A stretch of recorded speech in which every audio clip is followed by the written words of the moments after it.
All right. Hello, guys. Welcome back to the Hermit's Ocean, the podcast for Reaper's Candles official channel. So today we are talking about love.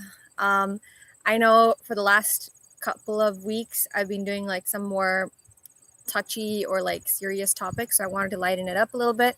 It's still going to be pretty philosophical, but it's just a little bit less of a serious topic or something that can really make people think about their lives on a more personal and impactful level. So today we're talking about something that's more impactful, like within you and others. So more of like a relationship wise impact, or like an external impact rather than something that you deal with personally. Um, so we are talking about love. We're going to be talking about the idea of love and idealism versus realism in the matter of love, marriage versus dating, friendship versus love. And I will also give some advice on how to approach men or women and how to find the perfect partner from my own personal experiences and views. Okay, so I am going to begin off with the poem and then we'll get into it.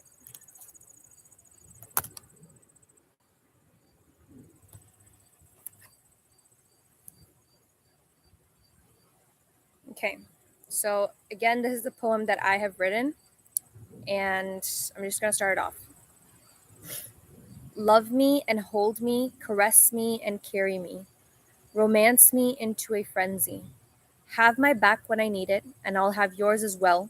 When we hold our hands tightly, we can survive through hell. Impassioned hands comfort me in bed. In the morning, I am calm and still. In the night, I tremble and beg. Strong heart, brave my darkness, light my soul and let's make it go slow. Horizons reaching peaks and dips over our journey of sunrises and sunsets, we won't let go. Loving man, I will please you through and through, make your heart beat and beat, I am the only one for you. Patient lion, I will wait for you. Do not worry to approach your tigress, for I am crazy for you. I am entranced by your mane and your strength. I am hypnotized by your determination and your will to fight. Your fear, if it wins, will cause you great loss, although I will wait for eternity and on and on. Your winning trait will be resolve. I will fall under your spell and into your arms. And no matter how much I say, no, you know the answer, is never truly that. For I do not want to give us up, but simply put God deserves more for making us as such. Please understand it yourself and then come back to me when you have settled in your heart and you have reasoned the right path, guided to God. Then we will marry and there will be no further delay, for I will give you the world's pleasures and more everything you have ever wanted. I will be your queen as I can stand my ground firm, loyalty to the ones who deserve, and you shall be the king for not only me, but so too for the rest of the world. So, this is a poem that I wrote. Um, as you may have noticed, that I am a spiritual person. I do believe in manifesting, but this manifestation, all these manifestation techniques that you see outside, they hold some sort of similarity to prayers as well. And in Islam, when you pray to God, you have to put in the effort to make that thing happen that you want. But at the same time, you have to talk to God and say, this is what I want, because God will give you what you want as long as it's good for you. And then if you've put in the work, you've asked God for what you want, and it's a good thing for you, then it will come when it needs to come. So the aspect of divine timing and the perfect timing, right time, right place, right things happening. It's that type of a concept. And it may not come as soon as you want it to. It may take a longer time, but it will come because it is something good for you. And God's just making sure that you are in the right state of mind, in the right development stage to be able to accept that positivity and happiness in your life without kind of doing anything that would cause it to be destroyed or would cause it to not be as impactful or as enjoyable as you thought it would be. Um, so yeah, this is a poem that I wrote for my husband. I'm not married yet, but I definitely feel like I will be married this year. And um, I will be married this year, and this is just like an instinctual feeling that I have. And I'm a very romantic type of person, so I definitely understand the struggle that can come with being patient and waiting for that perfect timing for that person to come into your life. But again, like I said, like if you focus on improving yourself and bettering yourself, that thing will come closer much more quicker, because really God just wants to make you be in a position where you are able to make that decision and actually enjoy it rather than overthink it or worry about it and maybe regret it or end up acting a certain way because you're not developed enough to deal with that situation as a mature, grown human being. So I am 27 years old, and I've always wanted, like, that fairy tale story, the uh, prince or the king comes rushing in and saves you.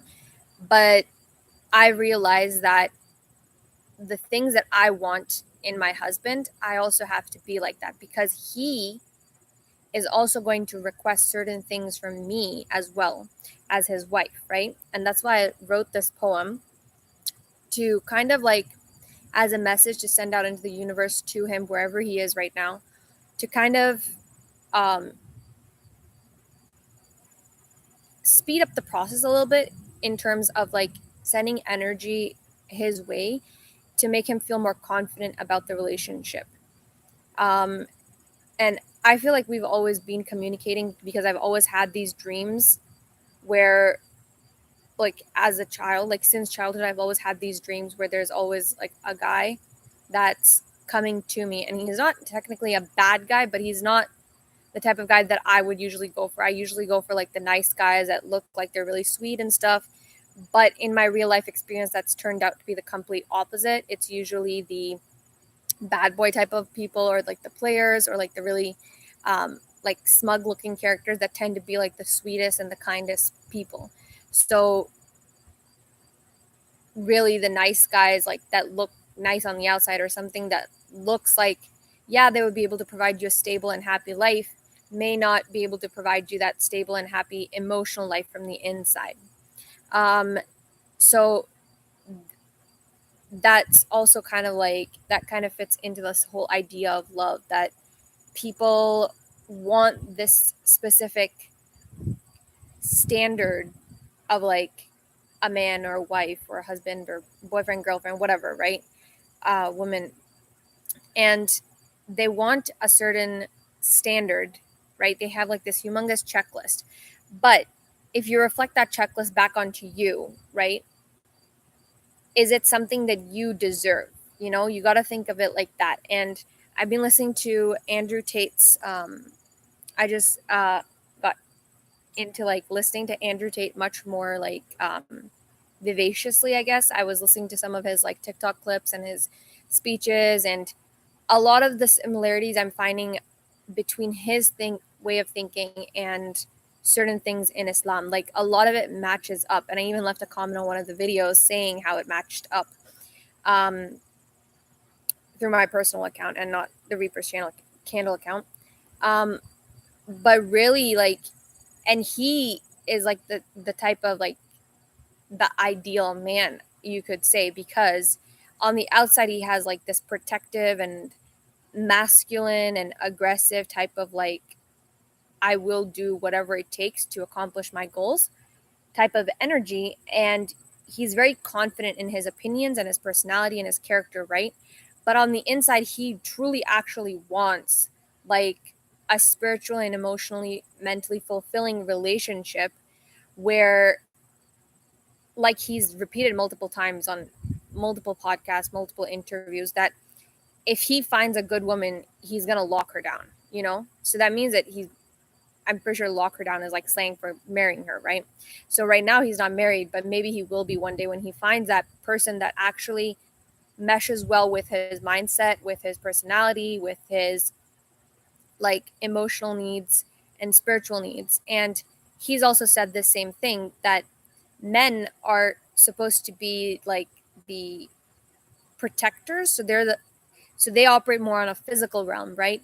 But when you come home, the wife has to be more of the spiritual and emotional protector. So they operate more on a mental and emotional Okay, I wouldn't even say mental, but more of a on an emotional plane, right? So those are the differences. And I'm 100% sure, no matter if you're a feminist or not, if you just observe the people around you, you will know that yes, feminine people, or like people that have more feminine energies and feminine qualities, tend to operate more on the emotional plane, whereas people who have more masculine properties and more masculine energies tend to operate on the physical plane.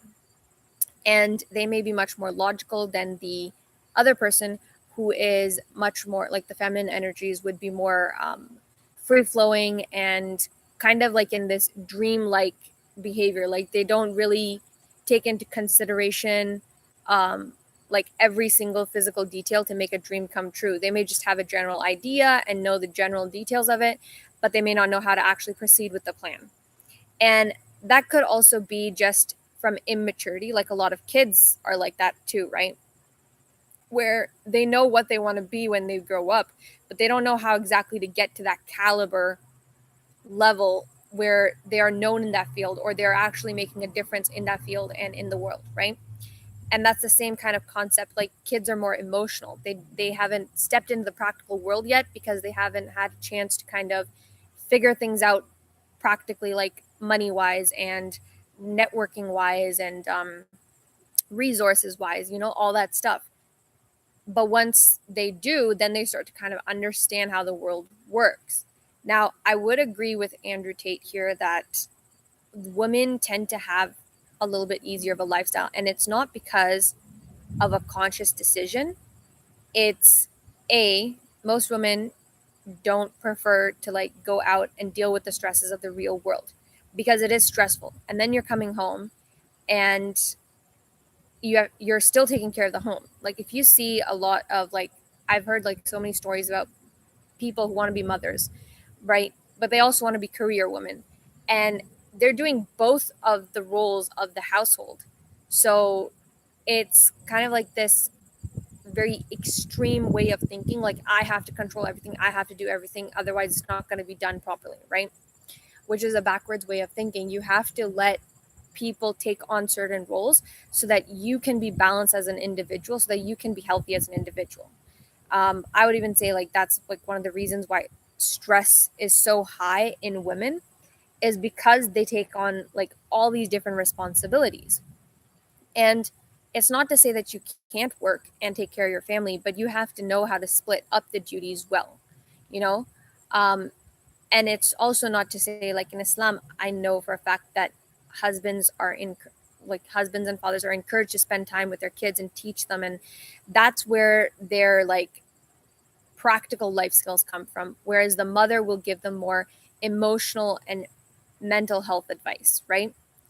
And well, mental health advice can come from both of them, the men and the women, because both of us have brains and to think, and both of us have experiences that we've gone through and dealt with in different ways. But emotionally, like they need to be there to give that child the support and to build them up from the inside, build their confidence up and their security up. And the man is supposed to be there to show that yes, you have this physical support if you ever need it. Okay, you want to do something, let's try to find a way to do it, building that discipline, building that willpower and that persistence.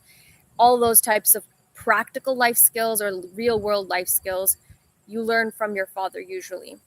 And the other side of the coin is you learn your emotional stability and your way of kind of learning to balance your emotions with practicality, and learning to control your emotions and how to be kind to people. And so the transferable skills or the social skills, soft skills, I think they're called, would be more from your mother's side or the feminine energies, right? And this idea of having roles is a very good idea because, again, it creates a balanced, healthy mindset, and the kid or society in general is getting those certain energies exactly in the area where they work the best. Like, why would you try to put your effort into something, right, that you know you're not good at, right? And then putting all your effort into it and then wondering why it doesn't work out to the level that you expected. It's because you're not good at it yet. You have to work your way up to becoming good at it, but even then, the person who has a natural talent in there, if they worked hard and used their natural talent, they will still be ahead of you. So they would still be the better option to choose. And it's the same thing with women and men. Like, I feel like a lot of people tend to kind of think that the woman's role in the house is like this sort of demure or insignificant role, but it's actually a very important role. Mothers are the ones who raise children to think that the way they think. Okay, why do you think there are so many like non-masculine kids nowadays or non-feminine kids nowadays? It's because the mothers have been brought up with this thinking that, oh, boys and girls can do everything that each other can. Right, that's correct. But at the same time, do you really have to like stuff it down their throat so much that, oh, you have to do this because you're a girl, you can do anything that your brother can or your cousin can or the boys can? Like, if a girl wants to play with the dolls, just let her play with dolls. If a guy wants to play with dolls, let them play with dolls. It's not going to make a traumatic impact on them, but you can always spin every single thing into a different way. Like, even if a guy is playing with dolls, right? He's learning social skills there. So it's not a fact that, oh, he's like a girly girl, right? He's not effeminate or whatever, right? But he may be more emotionally strong, right? He may be more socially strong. He may be more in the realm of like acting and imagining and pretending and dreaming, right? He may have more feminine energies or qualities, right? But that doesn't make him less of a masculine guy, because if you teach him the masculine part of his personality, then it'll be balanced. The same goes for women. Like, women are not supposed to be like this fragile creature, right? If you teach them the feminine qualities and the feminine energies, you also have to teach them how to protect themselves. Because if the man's not at home, if there's no guy at home, right? Like, a lot of families have only girls in their family, right? Except for the father. If the father's at work and all the girls are at home with their wife, with their mom, right? Who's going to protect them? Obviously the mom, because she's the adult and she has that responsibility to protect her household while her husband is away. Okay?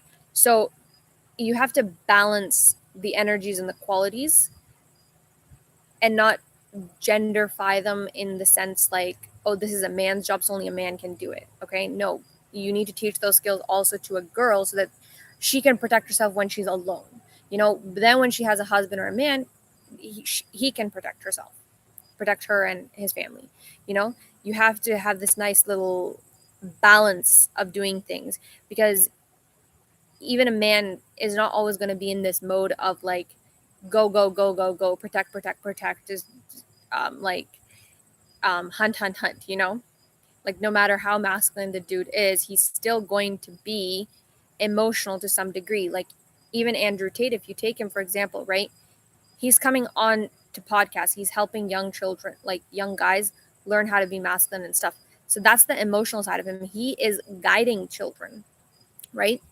And that's basically like fathering. And that's the emotional side of being a father. You've done you've built your empire or whatever, you've built your business, and you have this finances and these resources, and you have all these life experiences to share. Now you imbue that knowledge onto your the younger generation, the people who are seeking guidance, the people who want knowledge and information, right, and wisdom. And you help them do that by helping them out to actually implement that information and that knowledge. And yeah, so it's those types of things. So even the most aggressive man will have an emotional side to him, but emotional does not mean that he's being effeminate or that he's being weak. It simply means that he knows how to use emotions and how to guide and how to kind of step back from this um, like a warrior mode and talk from the mind of the warrior rather than the actions of a warrior. Okay. What else in this? So this is the difference between idealism and realism. So you can't have like a checklist of standards that you expect from your potential partner and then not have anything that you don't deserve to have that. Like if I am this like weak, insecure person, right? My partner's, just think of that long-term relationship. My partner's always going to be trying to hype me up. He's going to get tired just trying to hype me up every single time because I'm so insecure. Like, you can't have a relationship like that, because that would eventually turn into such a toxic and stressful relationship that eventually his like coping mechanism may become like something negative, like cheating, or like going to hang out more often with his guy friends rather than staying home with you. If you aren't even making your partner happy, like, what's the point of even being in a relationship? Because eventually he's going to get so tired, or she's going to get so tired, that she and he are not going to be happy with you. And then you are going to start having more insecurity issues, and you're going to start being more unhappy in your relationship.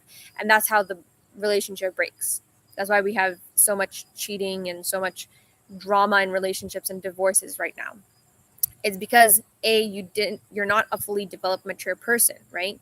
You don't know how to deal with your emotions and your internal self enough to be stable in a relationship with someone else. The same thing goes for also like what do you I had a point, hold on. Okay, yeah, and then the same thing goes for like once you start picking up these red flags, right? It'll be too late by the time you realize that the relationship has gone sour, because you're so focused on your own self. You're not even focused on your partner. You're just reflecting their mood and their behavior back onto yourself and thinking, okay, well, what have I done wrong? This is my fault, or whatever, right? You're so self-absorbed and self-centered in this relationship that you cannot think outside of yourself, and you're just breaking that relationship subconsciously, basically. But by the time you realize it, it would be too late. So this whole idea of idealism is not good. You cannot have a standard for a partner, but then not expect yourself to be at least above average level in those qualities. If you are working towards it, right? Good, you're working towards it. You're in a mindset of awareness, a mindset of learning knowledge and improving yourself, right? So later on in your relationship, you may not have issues. I won't say you won't have issues, because your partner may be having issues and they're not growing, right? But if you guys are both growing and like aiming at your weaknesses and becoming more confident people, you guys are going to basically be a power couple, because you're going to grow together and you're going to develop much into mature people. And if your partner says something or does something to you, right, you're not going to reflect it back on you. You're going to think, okay, well, was this something I did, right, that caused him to react this way? B, if it wasn't something I did, why is he reacting this way? So now the focus goes not only on yourself, but also on your partner. Maybe he's having a bad day. Maybe he's going through some stuff that he hasn't talked about, he hasn't let out. So that's why he's like super stressed. So then you would now go and build a stronger relationship and bond with that partner, because now you're going and taking care of that person rather than him or her taking care of you all the time, you know? And that's how you build a strong bond, is when you actually share your experiences and take care of each other, support each other. And this is in Islam as well, like the husband and wife. The reason why divorce is like such a taboo action in Islam is for the same reason. And there's like a hadith, or a traditional like quote or action said by the Prophet Muhammad sallallahu alaihi wasallam, peace be upon him, is that if you marry, you complete half your deen, or half your faith. Okay, sorry, not half your faith, half your religion. So why is that? That's because you guys will support each other, you will guide each other, you will correct each other, you will help each other grow and mature, and you will support each other. You're the two pillars to each other, right? So that's why the husband-wife relationship is such a strong dynamic. You don't get married to get like captured in this slave contract, right? You get married so that you have someone that you can go to for emotional and physical support. And I agree again with Andrew Tate, where he was saying that he was talking to some girl on the Fresh and Fit podcast who was saying that she has a lot of friends that she connects to on a spiritual level. And he was saying, well, you can't connect to them on a spiritual level without being like intimate with them, right? Like they're like the whole act of being intimate is that you connect on a spiritual level. And the whole thing of being spiritually connected to someone and feeling like super in line and like soulmate energy with them is that you feel so close that there is like this oneness of bodies basically, and then you would eventually like either have feelings or butterflies or whatever, right? And you would eventually end up coming into an intimate relationship. So this whole idea of like spiritual friends is messed up. You can have acquaintances like he has, right? Female acquaintances, like he knows that these girls are like, okay, they're not interested, right, in this type of stuff, but they still hang out and they'll go for coffee or whatever, right? And she and sorry, there was a squirrel. And this is the same idea, right? Because like if you truly love a person, right, you would feel a spiritual connection with them. You would feel like they are helping you to become a better person. You would feel like their values match your values, their thinking matches your thinking.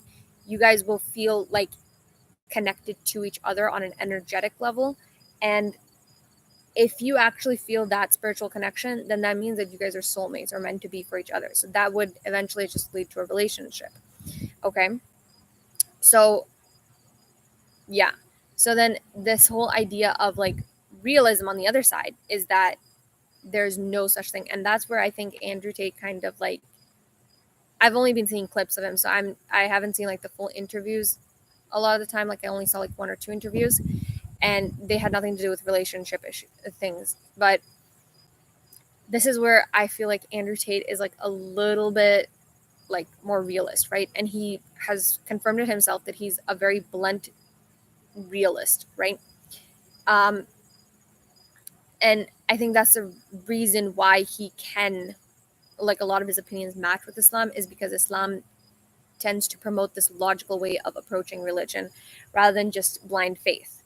Um, so yeah, so he is a blunt realist, but I think that the idea of like there is, I don't think he's actually like given up on that fairy tale idea of like having a wife that actually suits you, you know, that is the perfect partner for you, the one true love or whatever, right? And that's like if you go beyond that level, like and turn into like, okay, there's no such thing as love or true love or like a one ideal partner or whatever, right? Like the perfect partner for you. I'm not going to say ideal, but the perfect partner for you. Then you kind of go into this realism aspect of like just using and abusing love. And that's not a good cycle to be in either, because now you are literally proving to yourself subconsciously again and again that love doesn't exist, and you're just putting yourself into like this depressed, emotionally disconnected and detached uh, way of thinking and acting. And when there's no love or like positivity in life, then life just feels much more drab and dull and negative than it needs to be. And Andrew Tate agrees with this, that there is no such thing as depression. It's just you're unhappy with yourself, your life, right? And that's the same thing with, you can say with love as well, that there's no such thing as love doesn't exist. It's just that you are are in this sort of like energy where you're not bringing in the love that could possibly come in if you just believe that it exists, or if you live life with positivity, because like attracts like I know that opposites attract in terms of like science and stuff in the world, but in terms of energy, the positive energy will attract other positive energy. Okay, so if you're in like this negative state, people will tend to go away from you because they don't want to. There's this whole like negative ion and negative ion, right? And then the positive will tend to stay away from the positive because they don't need positive stuff. They themselves are positive energy, right? But the negative energy people will come towards the positive energy people and try to steal it from them, basically, by telling them their problems or by just being in their presence and absorbing that positive energy that you exude. That's why a lot of um, like introverts can tend to feel drained as well, because when they go out and actually be extroverted, like their energy tends to drain out because they're so positive when they're extroverted. And their introverts tend to be more emotionally aware and emotionally in tune with other people's feelings as well as their own. So it can be almost like when you are being happy in around other people, your energy is kind of going into the other people. And that's why I always say, like, you have to learn to protect your energy and hold it. Okay, you don't need to like just be super open with it, because if you are too open with it, you are going to feel drained and you will be also absorbing other people's negative energies afterwards as well. So there's like idealism doesn't make any sense, realism doesn't make any sense. So you have to kind of come in between and have this balanced, healthy way of thinking of, okay, we need to exist in reality, right? So we know that there are things that we have to do to actually get out there and meet people and do stuff to kind of create ourselves in a way and update ourselves and develop ourselves in a way that we can attract the type of partner that we want. Because if you're not at a certain level of standards that your partner would like, what makes you think that you deserve that partner of standards, of a standardized list that you created, right? So you have to also be in a balance, because that's the only way that you guys will be in a balanced relationship. Okay. And you also have to accept that there are certain roles and certain things that men have to do and women have to do in a relationship. And yes, you can do them individually when you're alone or whatever, but when you come together, you have to switch, you have to pass those responsibilities on to each other, so that you can kind of take off the load of doing those responsibilities throughout the rest of your day or when you're alone. um, and that'll create like a good relationship exchange and bond, as well as a good energy exchange and bond as well. um, and then it says, have my back when I need it and I'll have yours as well. When we hold our hands tightly, we can survive through hell. And it goes on to, impassioned hands comfort me in bed. In the morning I am calm and still. In the night I tremble and beg. Strong heart brave my darkness. Light my soul and let's make it go slow. Horizons reaching peaks and dips. Over our journey of sunrises and sunsets, we won't let go. Um, so this is the whole idea of like love and like sex. It's kind of um, like these two verses are kind of like reflections of each other, or like opposite sides of a coin, which is love, right? So there's one which is like super I think it's like a very healthy type of love, right? If you think of it like having my back when I need it and I'll have yours, and then as long as we are together, we can survive through the toughest moments, you know? And this idea of like surviving through the toughest moments and the worst moments in life, as long as we are together, is something that I feel like a lot of relationships and people have forgotten, because they think, well, I can't go through this anymore. Or like, again, it's this idea of that you aren't strong enough to have a partner. You aren't developed enough, mature enough to have a partner. So when tough times come around, you end up dealing with it in negative ways. You have negative coping mechanisms. You could either go like hang out more with your friends, or to kind of distance that relationship, or you turn to addictions to kind of cope with the stress, or you can even maybe like cheat on your partner or something like that, to kind of give you a actual reason to kind of break it off, or making arguments for no reason, like out of the blue, for stupid things, just so that there is that tension in that relationship, so that you can take a break and just end it. in like this ambiguous, vague way with no actual closure. But this whole idea that if you are together, like no matter what happens, you have to believe and you have to have this faith that you'll make it through.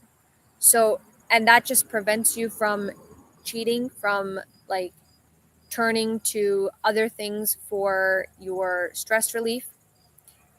It also strengthens your bond in your relationship when you are actually releasing your emotions and the stress that you guys are going through and working through it together, because you're going to have ideas that he won't have and he's going to have ideas that you won't have.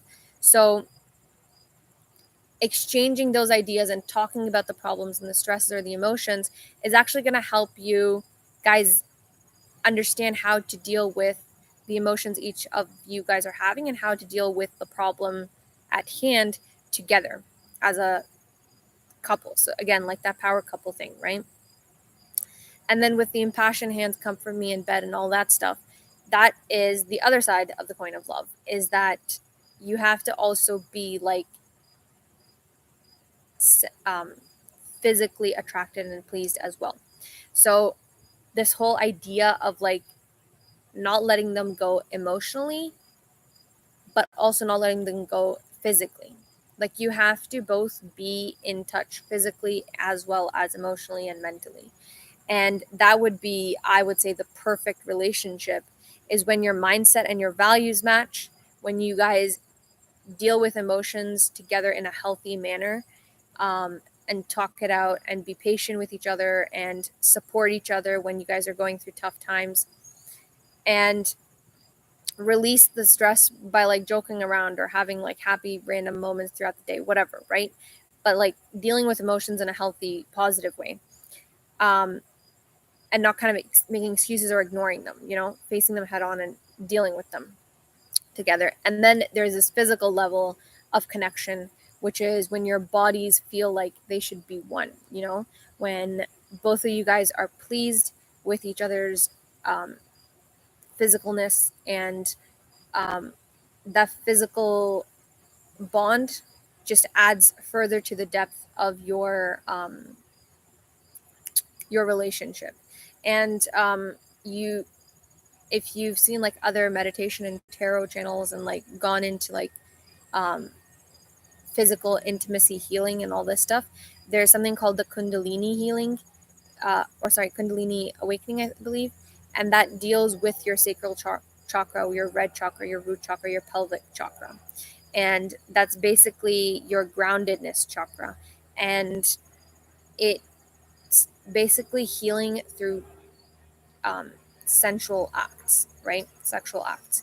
And this idea that you can heal spiritually and emotionally and mentally and physically by being with a person that you love, no matter how much like physical or emotional trauma that you've had, is the same concept, that even the physical bond is something spiritual. And that goes back to Andrew Tate's argument that you cannot have a spiritual connection without being intimate with that person, because the whole premise of intimacy is that you are connected to that person through mind and spirit and now body, right? um so yeah, and I believe like a lot of kids nowadays, they date with this intention, or like I won't even say kids, I'm just going to say the general guys and girls, right? And I feel like it's more girls than it is guys, because it's kind of like they're basically just emulating what the guys did for so long, right? Or what we saw happening for so long with the male gender, and their actions. And now they want equality, but really they just want to be the same as the guys and just do the same thing that the guys did before, but as females, which is backwards way of thinking. Like it doesn't solve anything, it just creates more problems, which it is creating more problems. And yeah, so this whole idea that of like having a boyfriend or dating or getting married just so that you have the status that yes, I have a partner, or I have like I sleep with people and all this stuff, it's this whole, it's more of like a status thing now than it is like an actual love based thing. And that's what I find wrong with dating nowadays. And I mean, coming from a religious background, we don't agree with dating. We agree with, like, you could meet with people like on a, like through work or school, or like if you're interested in someone that you saw, you get together with the families and you discuss things before you decide, okay, do you want to get married or do you not want to get married with this person. And within 2 or 3 meetings, it should be clear enough within 2 or 3 meetings whether you want to spend the rest of your life with this person or not. And then you get married, and then that's it, done, khalas, right? um the but nowadays, like, but I'm not going to go against, because in today's modern society, like, dating is accepted, because the whole premise of dating initially was that the same thing, like I'm saying, like in religion, where you get to know people in a public setting, right? Not a private one, a public one. And you you start to understand, okay, is this person meant for me? Is this person the type of person that I want to spend the rest of my life with? So you're dating with the intention of marriage. And Andrew Tate says that this happens a lot in Eastern European, where the women will purposely go after rich people, right? But it's with the intention of being married to them. So they're not technically gold diggers, where they're just using the money and using the sex, or abusing that relationship and then leaving them, right? It's not like in the Western world, where we kind of use and abuse a relationship and then we find someone even more richer and then we go to them. No, over there, they are literally, they just want that level of financial income to be able to actually live comfortably after marriage, because Andrew Tate was saying that they don't really work after marriage. They just stay home, take care of the kids, and they're housewives, right? And this is the same idea with in Asian cultures as well. Not East Asian, I would say. Well, actually, some East Asian, yes. In Japan, I know this is a thing, and in I don't know so much about China and Korea, but definitely in Japan, I know it's a thing. And then just give me a second. My baby cousin is here.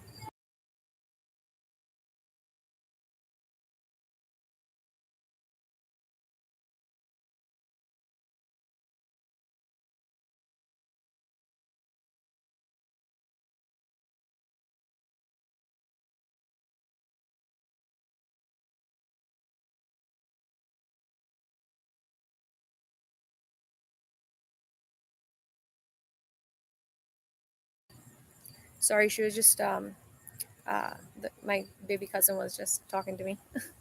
um, where was I?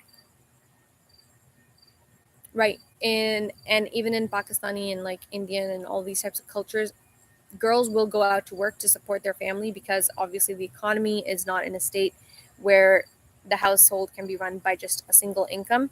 And a lot of girls want to be educated and have a career because it increases their value on the market as an educated, elegant person, right? And they go through the jobs, and then once they find someone at work or through school, they get married and then they live as housewives. Like, a lot of, and this is kind of weird, because, like, I mean, if you study to become a doctor and you took away those seats from guys, um, you should work to be a doctor. Don't just, become a housewife and then not be a doctor at all. Like, you just did it to increase your value, and then you got married and you're sitting at home.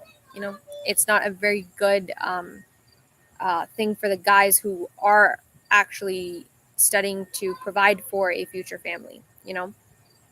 um just a second, please.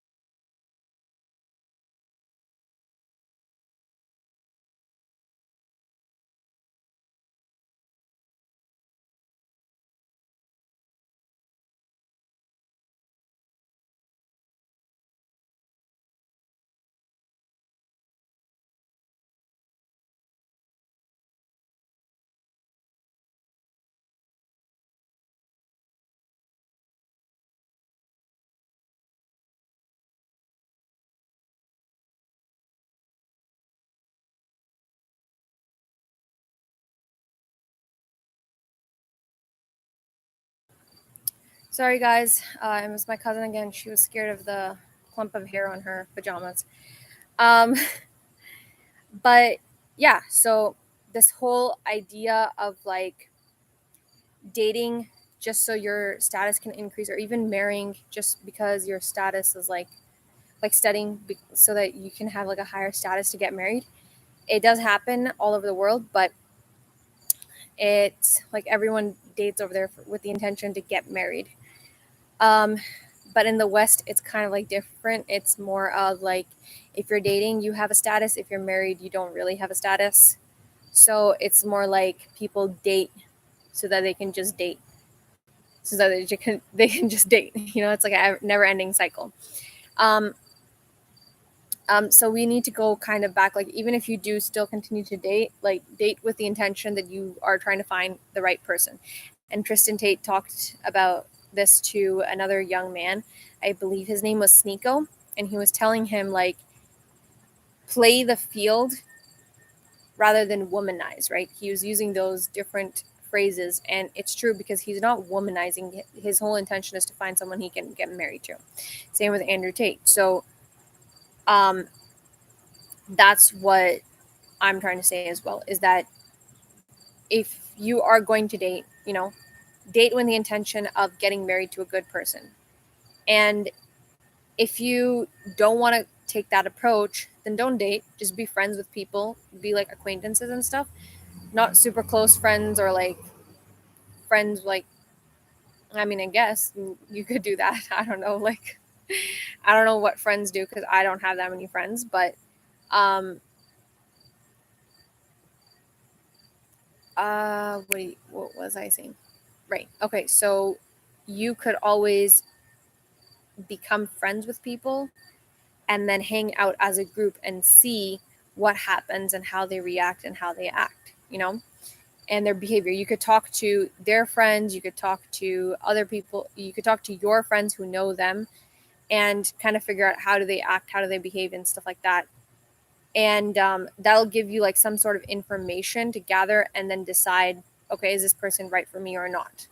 And I feel like you should always meet that person at least once so that you can feel the energy of that person. Because if the energy doesn't feel right, then it's not right for you, you know? And it could always be that they're growing or they're developing and they become better later on in life. Then it's not like a matter of, oh, we used to date, but now you just came back for this or whatever, right? Now it's just, okay, we were friends, we knew each other, we just never did anything to each other. And now let's get together, now that we're both mature and emotionally developed or whatever, or on the ends of our journey, we can get together now and have an actual proper relationship. um yes.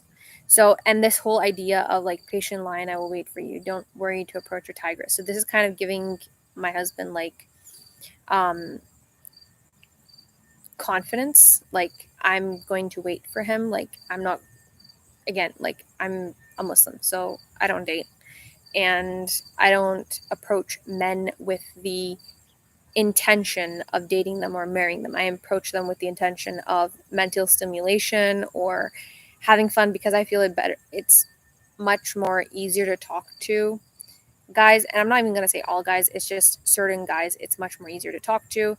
And that could just be like my own bias. Like I've seen so many females that are hard to talk to, and they're as like shy as I am or as nervous as I am, so it's much more harder to do that. But that's a reflection on my own confidence level. Like if I'm not confident within myself, right, how can I expect other people to be confident with me? Like if I'm going to be awkward, then that's going to make them feel awkward, and then they're just going to be awkward back, and it's just a bad cycle. So I um I completely agree with this notion of waiting for the one and not settling down until you find that one. And you don't necessarily have to date, because like I said, like I definitely feel like my husband's coming and we're going to get married this year, but I haven't dated, I haven't had guy friends, I haven't had any friends. So I guess I'm one of the lucky ones. And then I also encourage him, like, don't worry to approach your tigress, like it's not that big of a deal, like just suck it up and do it, like what's the worst that could happen? I would say no, right?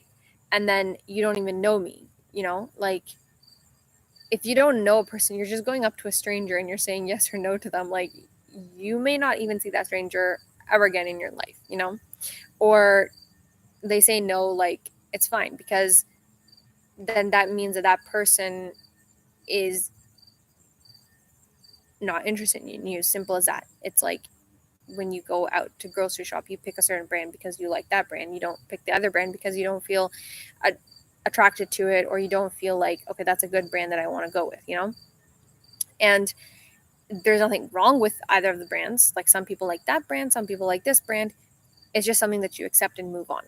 Okay? So that's all you need to do. So but I'm more encouraging him to not worry to approach me, because I know that I have this intention that of getting married. So like it's gonna be a yes. So he doesn't have to worry so much, Again, like, for I am crazy about you and entranced by your mane and your strength. So again, this idea of being attracted by his masculinity and his outer physical appearance, but also his inner physical strength that shows up on the outside because of his determination and his willpower and his protectiveness and his charismatic, like um, warrior like aura, And then I say, your fear, if it wins, will cause you great loss, although I will wait for eternity, and on and on. So even though I am waiting for him, and I've told this to my parents as well multiple times, that I don't care if I don't get married in this lifetime.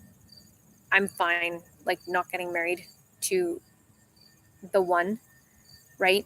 To my husband, and just dying. Because at the end of the day, this world is going to turn into dust, like we all have to return back to God. And this is just like an overall test for where you're going to end up at in the afterlife. So it's not that big of a deal for me to have like physical attachments or not get physical attachments in this life, because at the end of the day, we're all going up there or into hell or wherever, right? Um, so this world's pleasures and all these happinesses don't really impact me that much. The other thing is that I am telling him that if he is too scared to approach, and if he lets his like worries and overthinking and his fear of rejection or whatever it is, um, his like emotional nervousness or whatever, win and not approach me or not try to like um, pursue me, then that's going to just cause him great loss, because I have more influence from my father's side. So again, like, I've always found it much more easier to talk to guys, or like kind of like every single time a guy says like, oh, we think like this, or like we've been through this situation, I always have some sort of relatability in there. And I'm not gonna say like I'm a guy or anything like that, like, I mean, if I was brainwashed, I could have easily said that. But I'm more of like a guy in terms of my personality and my thinking, and um, more like feminine on the outside. Okay. Um, so it's kind of like the opposite of the divine masculine. The divine masculine is like more masculine and energetic and powerful on the outside, but on the inside, they're big, humongous softies and like really emotionally mature and all that stuff. And this is the opposite for me, where I'm like very ambitious and very independent and very self-reflective and all this like um, learning and growth and self-development and maturing and having big dreams that I have to want to make true and have to make true. Um, and then on the outside, I look like this, like a elegant lady or a woman or whatever. I wear like long dresses. I sometimes do makeup, not too much, but when I do makeup, it's like glamorous and like um, glowing or whatever, and glittery, like fairy like makeup. And I do up my hair, and I like to put accessories in and dress up like as fancy as possible. I have those types of whims as well. Um, and I may come off as like a little bit of a naive or innocent person on the outside because I'm so open to everyone and so willing to try out new things and go on new adventures and stuff.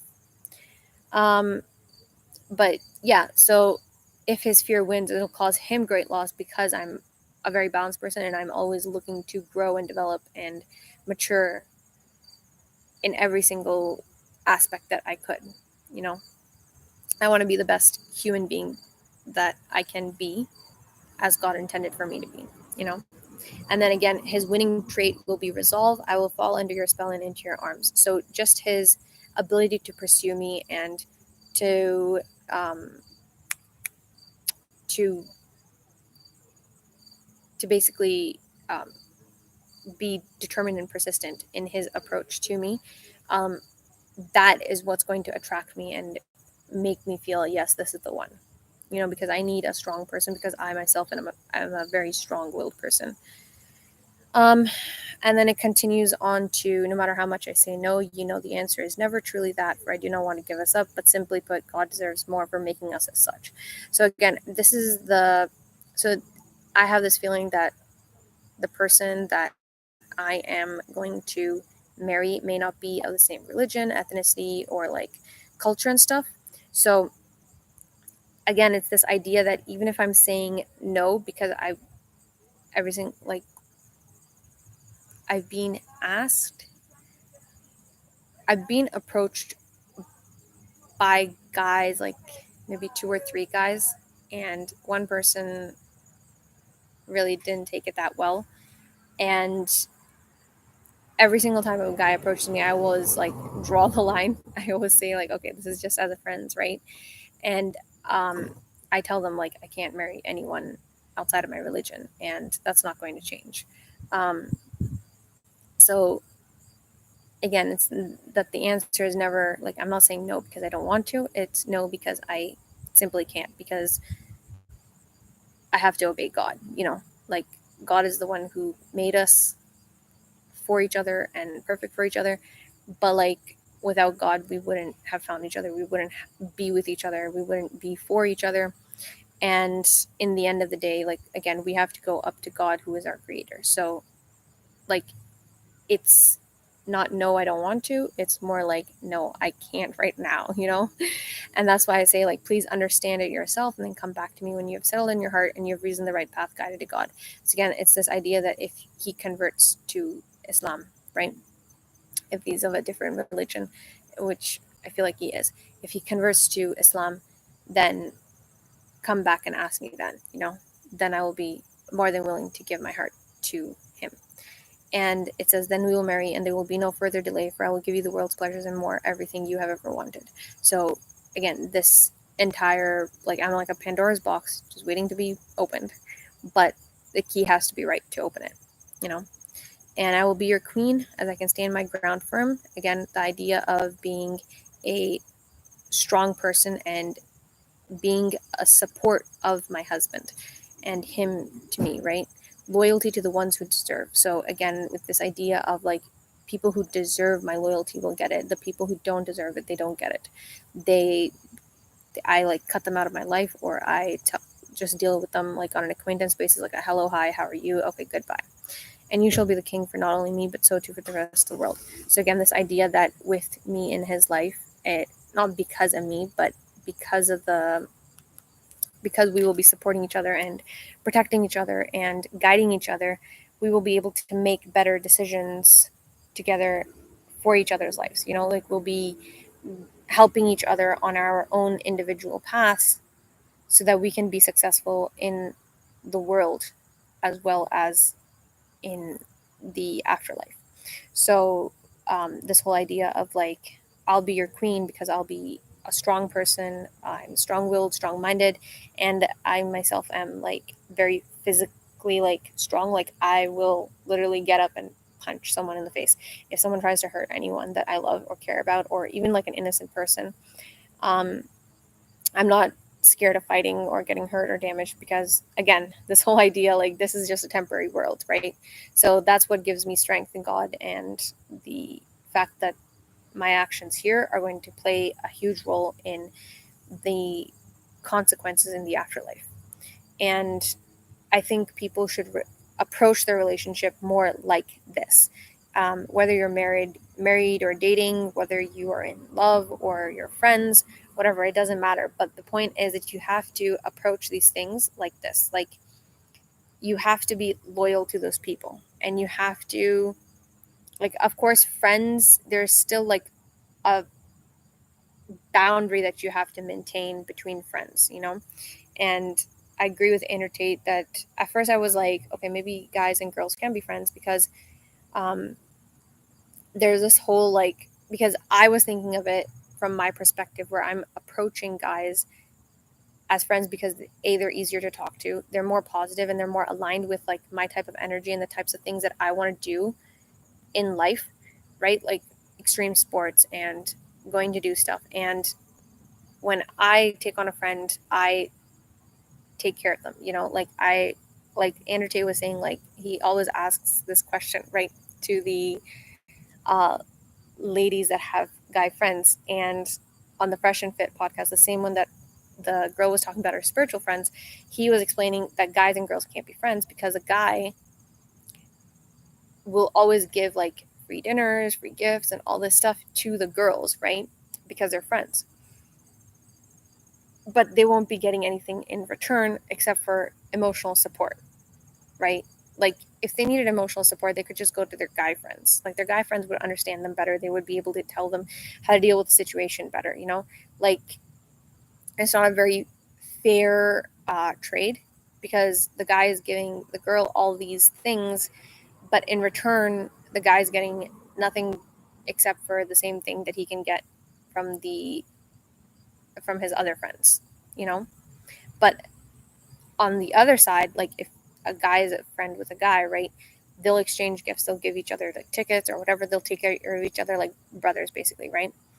And that's that's how I approach relationships. Like if I'm a friend to anyone, like a guy or a girl, I will give them gifts. I will pay for the food if I have money, and I will try to make them happy and give them emotional support from a neutral point of view, rather than a hugging type of, or like close comfort type of view. Like um, that needs to, and I think that's also a problem that happens, is that when girls and guys are friends, obviously when you're friends, like you get more touchy because of the Western culture and stuff. um, in Asian cultures, we don't have that type of touchiness. We tend to stay more reserved and conservative, especially between guys and girls, so that friendship never actually does become like a true friendship, there's always like,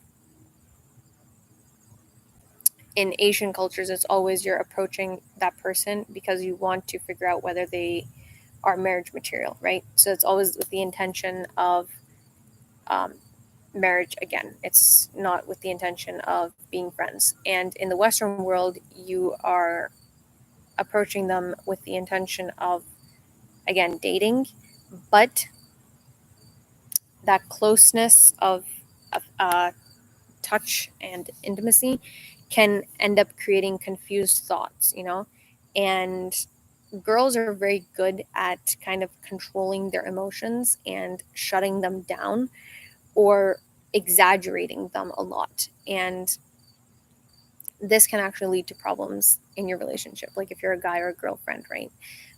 If the girl shuts you down because you're too friendly for her, you won't have a chance, And the she's just going to be basically using and abusing the relationship of like the gifts and the free dinners and the shoulder to cry on or whatever. And then on the other side, if she's too over exaggerated with her thoughts, then she's going to be the one who's clinging to you, and she's going to start giving you mixed messages of like, because she herself doesn't know what the heck's going on, right? But she's over exaggerating the relationship, and that can end up becoming a relationship that's not really built on healthy motives or intentions. Um, and it could break apart very easily, and it could break the friendship as well. So yeah. Um, what else? I think we talked about marriage and dating. We talked about love and friendship. Yeah, I'm gonna go a little bit more into detail with the love and friendship as well. A lot of people mistake friendliness for like flirting and stuff, and that's because of this brainwashed notion, basically, that everyone that's being kind to you is somehow like you're special to them. Like, that's not how it works, you know? A lot of people mistake certain cues because they are so brainwashed to think with a certain bias or perception that they don't even consider the other possibilities that could be happening. Like, again, like I said, like, I approach guys for friendship because of mental stimulation and advice on how to become a better person myself and to develop myself more. And a lot of the things that guys do to develop themselves and make themselves into better, more mature adults, right? Those are the types of things that I'm interested in doing for myself. So I have to go to the people who are doing it, right? For guidance. So I'm approaching them with that intention, not even friendship, but just to talk to them and learn knowledge and wisdom from them. But a lot of girls and guys will approach each other for friendship because they think, because they're still thinking from that dating perception. They're not approaching them for mental stimulation. They're approaching them because, oh, I feel really comfortable in this person's presence, or I feel like this person understands me a lot, or um, this person's always there when I need him or her, or this person is such a positive bubble of energy, or this person is so kind to me. Like, no one's ever treated me like this, because there's lack of manners in today's society. That's the reason why no one's treated you like that. Because when there used to be gentlemen, people didn't like it. And when now there are no gentlemen, now if someone is even slightly kind or says thank you or please or something like that, you're automatically attracted and automatically like happy, because it is such a positive sentiment, such a positive energy that's being given off. That's why you feel happy. And you could confuse that again because you're not understanding what the actual intention or the message is for that action or speech. Um, so yeah, you really have to like kind of analyze if everything from a neutral point of view. You cannot think from a biased perception, and you cannot think from a brainwashed perception of like, even if you just go back a little bit into the podcast, right, and just notice how I'm saying these sentences. He understands me. He makes me feel comfortable. He's kind. Um, he's always there when I need him. These are all qualities that your husband or your boyfriend should have.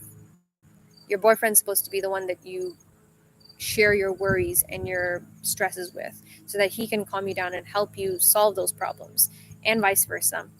Your boyfriend's the one that you should be feeling comfortable and calm with, because he makes you feel secure and confident, right? And vice versa.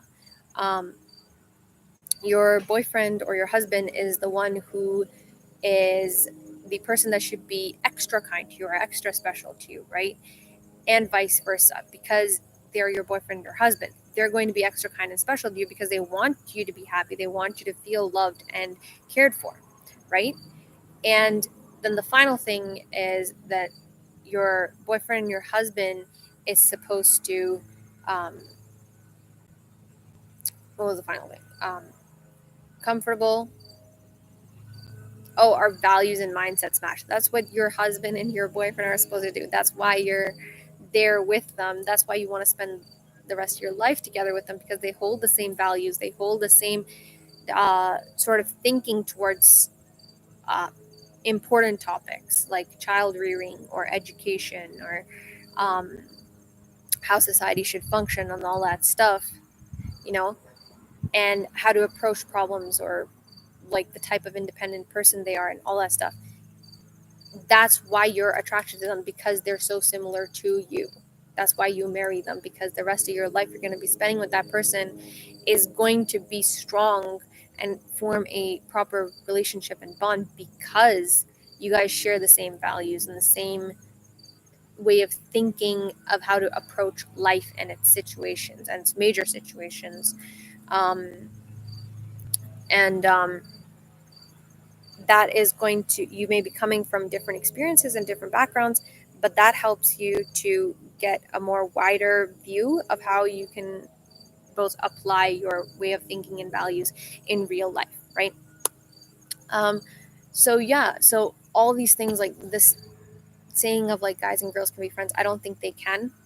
I think you can be mentors and mentees or coworkers or acquaintances, but you cannot be friends, because the whole meaning that you're using to describe your friendship and the whole purpose of a friendship is someone that you can kind of A, have fun with, right?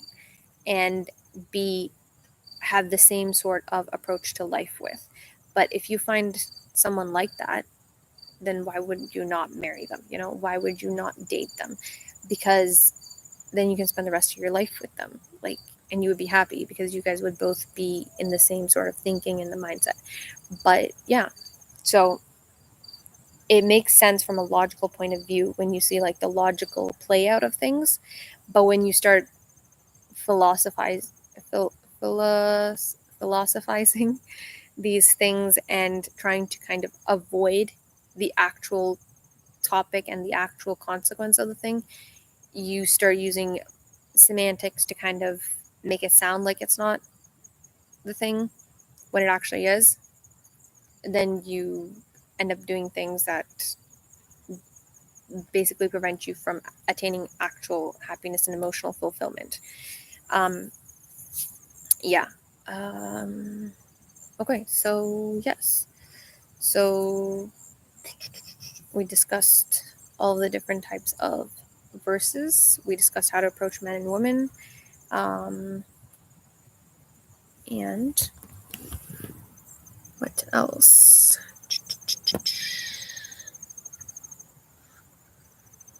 How to find the perfect partner. We discussed that in the beginning with creating yourself in a way that you would expect your partner to deserve. To always be growing and developing yourself, and to learn how to balance your feminine and masculine energies and masculine and feminine qualities so that you have the ability to protect yourself and be reserved and conservative when you are alone as a woman, or to be emotionally mature and learn how to deal with and control your emotions so that you can achieve your practical goals much more better as a man. And then when you're with each other, when you're with your partner or your spouse, then you guys kind of exchange those responsibilities. So now the husband or the boyfriend can protect the woman or the girlfriend, the wife or the girlfriend, and the wife or the girlfriend can give emotional support to the husband or the boyfriend. How to find, okay. And then to approach people, I would say approach them with the intention of marriage, obviously, to find the perfect woman or man to marry and spend the rest of your life with and actually raise a society and like a house, like a family with, because your children will obviously learn from you people, and then they'll carry that on to the rest of society and to their children. And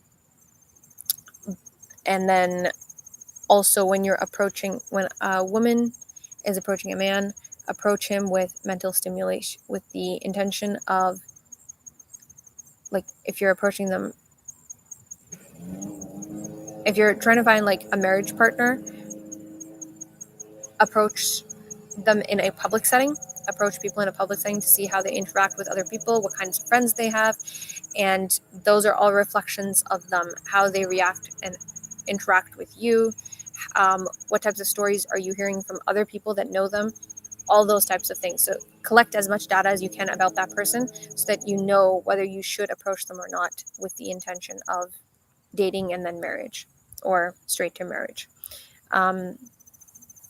Then for private approaches, like if you want to actually be like acquaintances or mentors, mentees, a networking person, or like a coworker, something like that, approach them with the intention of mental stimulation and guidance and self-development, either men to women or woman to man, it doesn't matter.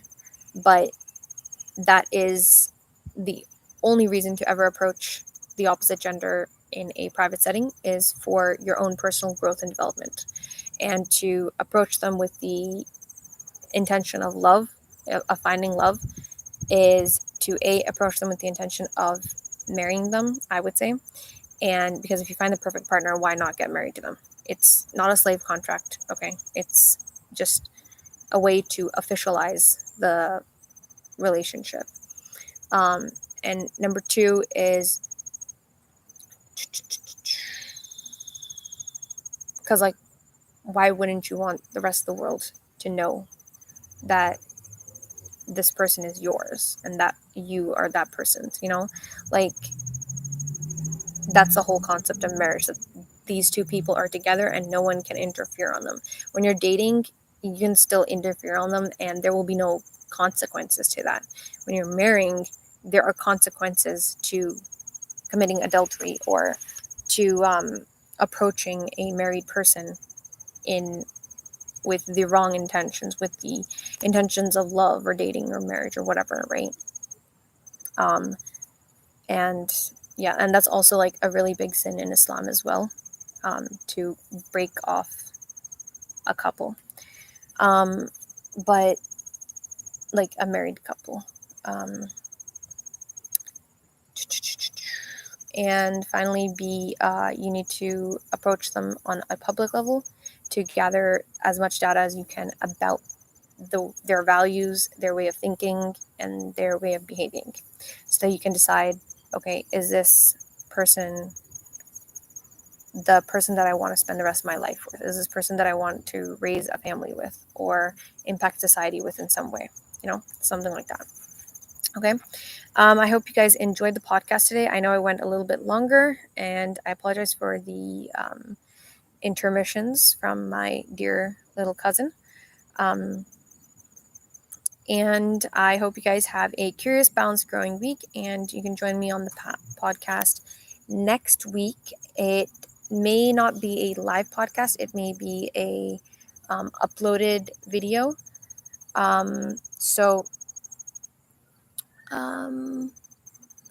Yeah, because I'm going to Ireland soon, inshallah.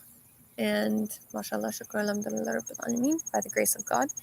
And I will be basically on a journey of self-discovery and strengthening my character, as well as working on a project that I have, and getting inspiration from that trip for it and working on it. What else? Yep, so next week, I think we should talk about self-development. We'll go back into a little bit of a serious topic. And we shall be talking about self-development. Okay? And I hope you guys have a curious, balanced, growing week. And enjoy the rest of your day.